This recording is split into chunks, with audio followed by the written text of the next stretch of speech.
lesson number 2, the establishment of company power.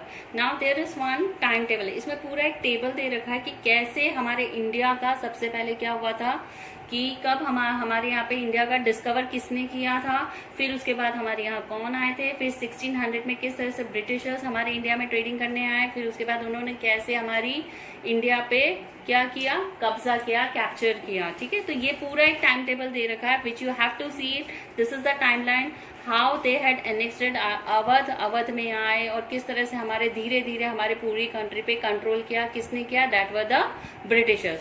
Now this is the starting of this chapter, that is voyages of discovery. Now I will explain you what is the meaning of voyages. Voyages होता क्या है?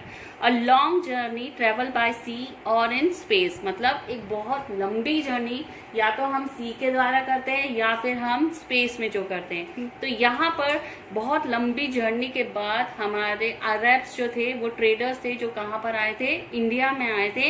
And they started doing up the trading in India. उन्होंने सबसे पहले India में क्या करी थी? ट्रेडिंग करी थी. Now see this one. Between the 7th and the 14th century, Arab traders dominated the trade between the east and the west. They took spices, textiles, sugars, indigo and saltpetre from India by sea to ports, the Persian Gulf and the Red Sea. The goods were then carried over land to Europe. मतलब अरब जो थे हमारे India में आए थे 7th and 14th century के अंदर, और उन्होंने मेनली वेस्ट और ईस्ट पार्ट जो था, मतलब इंडिया का जो वेस्ट और ईस्ट पार्ट था वहां पर वो क्या करते थे? ट्रेडिंग करते थे. और ट्रेडिंग भी किस चीज का करते थे? स्पाइसेस. स्पाइसेस मीन्स क्या होते हैं? Do you know what is the meaning of spices? That is मसाले, टेक्सटाइल्स यानी कि कपड़ों का, शुगर, एवरीबडी नोज, चीनी, and Indigo. What is the meaning of Indigo? Indigo होता है जब हम किसी क्लॉथ को डाई करते हैं. जैसे एक सफेद कलर का कपड़ा है, उसको अगर हम ब्लू में कन्वर्ट करना चाहते हैं तो ब्लू कलर की डाई में हम उस कपड़े को गलाते हैं, उसको रखते हैं, फिर कुछ घंटे बाद वो कपड़ा किस में कन्वर्ट हो जाता है? Into the blue colour.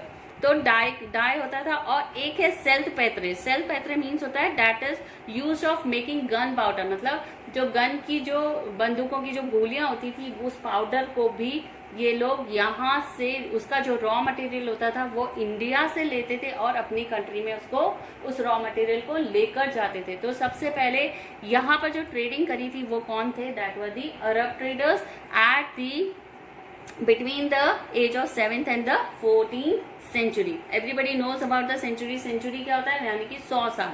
100 साल का एक सेंचुरी होता था. तो ये they are talking about the 7th to 14th century. Now in 1453, Constantinople, the captain of the Eastern Roman Empire, fell to the Turks, and the Arabs could no longer take goods safely over land to Europe.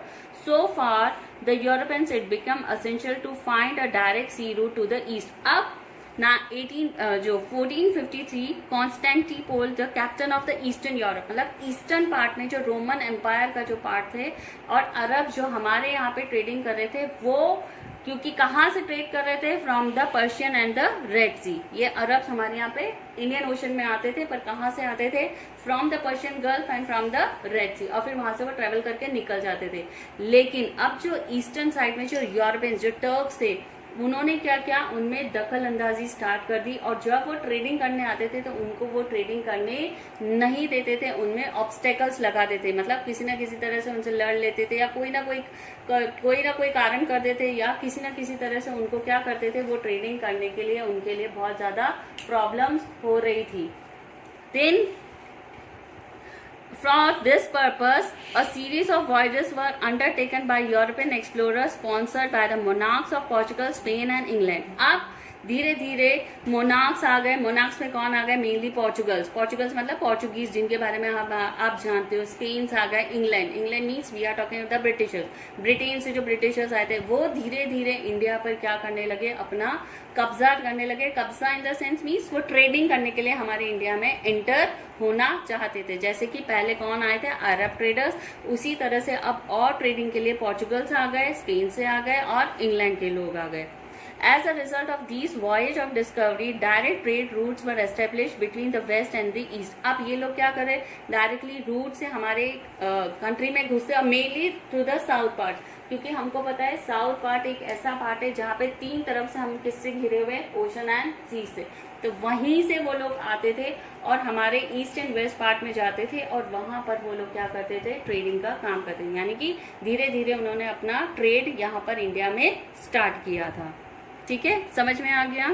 Then in first European to establish a trade base in India, soon the Dutch, the British and the French followed। सबसे पहले यहाँ पे Portuguese आए, फिर Dutch आ गए, फिर Britishers आ गए, फिर फ्रेंच में भी फॉलो करना स्टार्ट कर दिया। मतलब यहाँ पर आकर वो क्या करने लगे थे, ट्रेडिंग। ठीक है, now the formation of European trading companies in India. कौन कौन सी यूरोपियन कंपनीज थी वो इंडिया में आई, कैसे उन्होंने इंडिया पे अपना ट्रेडिंग स्टार्ट किया, ये पूरा इस पैराग्राफ में। The rival European countries soon realized the enormous potential for wealth that lay in trade with India. Individual traders joined to form trading companies which were supported by their respective governments. Their efforts controlled trade with India led to increasing bitter trade wars between the Dutch, the British and the Portuguese and the French. अब क्या हुआ, हर एक European countries में भी जैसे Dutch थे, Britishers थे, Portuguese थे, फ्रेंच थे, ये सब क्या चाहते थे, हमारे इंडिया पे कंट्रोल यानी कि ट्रेडिंग करना चाहते थे, क्योंकि वो जानते थे कि इंडिया के पास बहुत सारा वेल्थ है। तो वो किससे परमिशन लेके आए, गवर्नमेंट से परमिशन लेके आए और इंडिया पे वो ट्रेड करना चाहते थे। लेकिन अब ये आपस में ही जितनी भी यूरोपियन ट्रेडिंग कंपनी थी वो आपस में एक दूसरे की राइवलरी हो गई थी। राइवलरी इन द सेंस क्योंकि हर कोई इंडिया के साथ ट्रेडिंग करना चाहता था और हर कोई चाहता था कि हम यहाँ से ज्यादा रॉ मटेरियल अपनी कंट्री में लेकर जाए। इस वजह से ये आपस में एक दूसरे से लड़ रहे थे। Clear? Now the Portuguese had trading settlements at Goa, Daman, Diu, Celceste, Basin and the Santhom, that is near Chennai. The Dutch East India Company was formed in 1602. अब जब पोर्चुगीज हमारे इंडिया में आए तो उन्होंने सबसे पहले ट्रेडिंग कहाँ पे किया, गोवा में, Daman, Diu, Salsette, Bassein and Santhome. Santhome is a part of which, Chennai. ठीक है, अब इन्होंने अपना नाम दिया। फिर उसके बाद पोर्चुगीज के साथ साथ कौन आ गए, डच लोग आ गए। डच लोग ने जब हमारे यहाँ पे ट्रेडिंग करी थी, कब करी थी, इन 1602। It is not 1602, you will call it 1602। कभी भी इसको 1602 नहीं बोलते, इसके बजाय हम क्या बोलते हैं इसको, 1602। यहाँ पे इन्होंने अपनी कंपनी फॉर्म करी। कहाँ पे फॉर्म करी, इंडिया में फॉर्म करी। और उन्होंने अपनी सबसे पहली फैक्ट्री, यहाँ पर फैक्ट्री का मतलब वो फैक्ट्री नहीं जो हम फैक्ट्रीज लगाते हैं, ये वो फैक्ट्री नहीं। अभी आप आगे पढ़ोगे कि फैक्ट्री का मीनिंग क्या है यहाँ पे। ठीक है, तो उन्होंने अपनी सबसे पहले फैक्ट्रीज कहाँ पे डाली, Masulipatnam, Surat and Kochi. Now come to the next page.